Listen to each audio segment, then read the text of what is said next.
I know there's like somebody who's calling themselves Doge or whatever, but efficiency, they're not even talking about efficiency or anything. It's just like, no, I'm going to go after Democrat programs because nobody told him that like 60%, 70% of some of these Democrat programs, yeah, they were probably put in place by a Democrat, but they were put in place to help people who are hurting. And right now, those people are mostly in red states. It's a lot of low income Republican They don't want voters to in talk red about that, states. Rich. They don't want to talk about Well, the that. voters are finding out.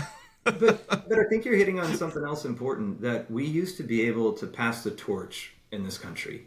I Yeah. mean, from the New Deal with FDR and starting Social Security or the TVA or any of that sort of stuff, right? Did Eisenhower come along and blow up the dams that electrified the Upper South? Did he get rid of Social Security? No, he's like, I think we should have better roads, so I'm going to leave that stuff and now I'm going to go focus on this stuff over here. And then Kennedy did. He's like, no, let's just destroy all of the interstate system. Now, were there communities that got hurt by the interstate system? Yeah, there were. And I mean, we can see some of that 40, 50 years later. But at the end of the day, we've been incrementally able to, to build this country. Nixon comes along and is like, hey, LBJ and Kennedy, you guys allowed companies to pollute the air and the streams and the water. I think we need an EPA.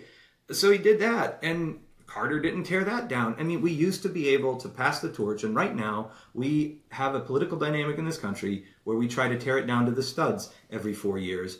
That is bad for America. It is bad for the world. And I believe that the world is going to move on from America's leadership if we keep doing this.